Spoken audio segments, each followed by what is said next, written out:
Hello everybody, my name is Craig Bennett and I'm the founder and owner of Tech Reviews Nope. And a couple of people asked me how can they make map rooms or bigger maps in Minecraft. And as you see here, I'm working on one right now. And I just took a quick break from it since I'm pretty much done for a day. But what you do, it's actually pretty simple.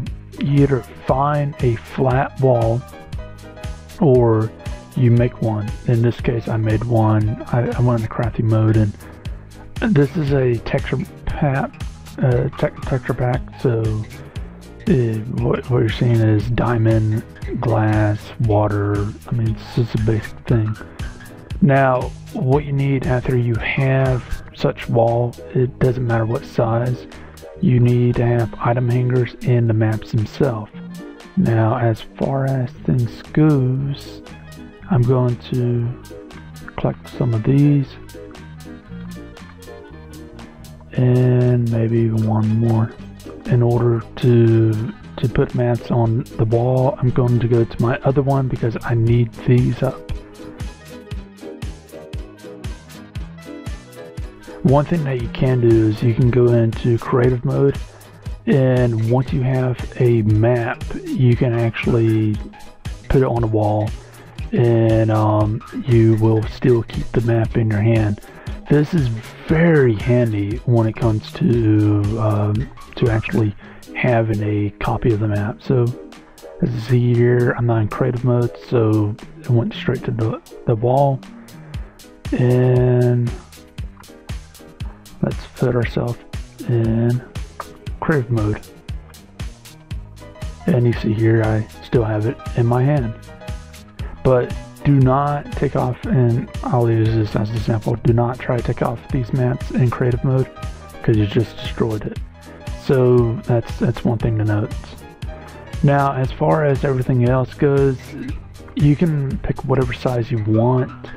I personally would say have one around this size on your main area that you're going in and out, and then have a huge one as you saw down there in some other separate area, and that way you can plan trips and whatnot in case. And the one thing to note is, in case if anyone did not get it, this map is slightly different than the other one. One thing I like to do with maps, especially if I don't have enough room but I got a point and entrance in several places, I try to shorten it up. So say for example right here we have 3 maps. From here, 1, 2, 3. On the next one, there's a 4th one. So everything here would be pushed out one more map. And it's a big deal because there's a lake bed around here and a couple other things. So I have to go through that. And as long as I keep that in mind, that take a quick look at this and say, oh, I know there's, you know, more here than what's met to high, I'm able to just bypass that and still plan a safe trip somewhere. Now, of course, I use the other map more than this one, and it's good to note. But that one back there, I use somewhat at a quick glance. Obviously, something this big is kind of unnecessary because I don't know what the average player would do, but I don't think an average player would really go this far. I mean, we're talking about here's my house, and that's pretty far to go to in order to get some resources. So, and from going one end of the map, in case if anyone's wondering, going from one end of the map to the other end takes about 2 day cycles, more or less, depending on how much jungle you go through. And it's a pain. That's one thing to also note.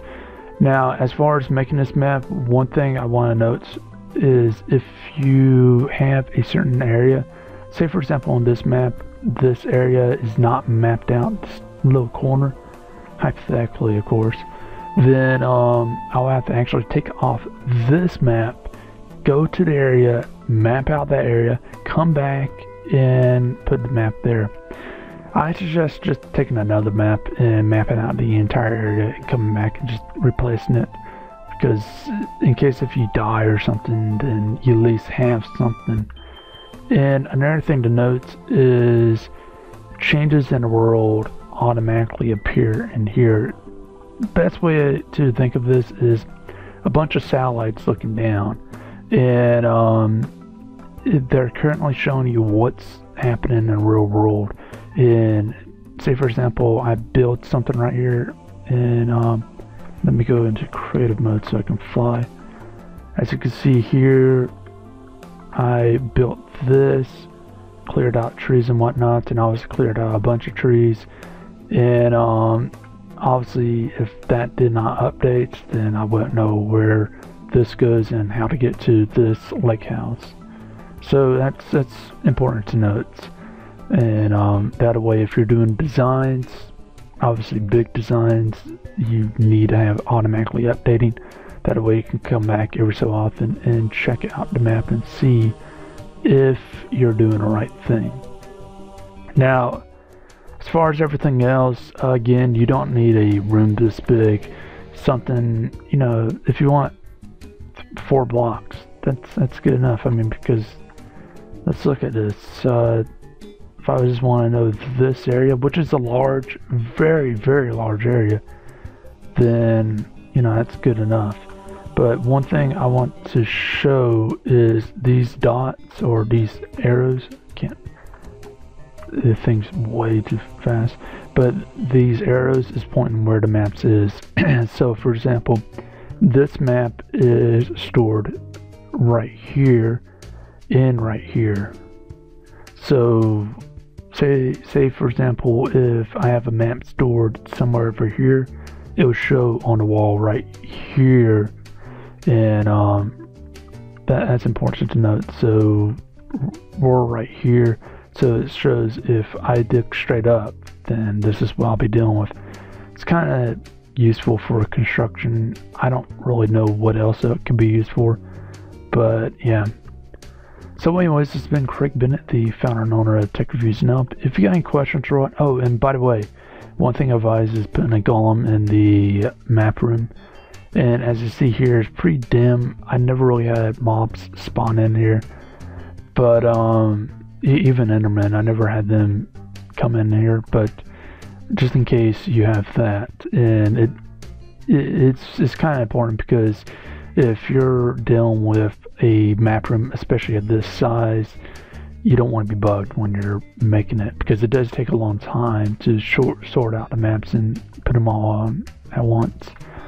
So anyways, this has been Craig Bennett, the founder and owner of Tech Reviews and Up. If you got any questions or whatnot, feel free to leave them in the comment section, and that way I can answer them, and I'll try to answer them as quickly as possible. Also, you can email me on Tech Reviews and Up or on YouTube, and I will also try to answer you as quickly as possible. And if you like these series of videos and whatnot, please support me by going to the link that I have in the description. It's a cafe press, and you can buy shirts, coffee mugs, whatnot. Or if you want something added there, just leave it in the comments or email me, and I'll see what I can do. And even if you're not willing to buy something, go check out some of this. I took some time creating this. Anyways, it's been Craig Bennett, the founder and owner of Tech Reviews and Up, and I hope you have a great day.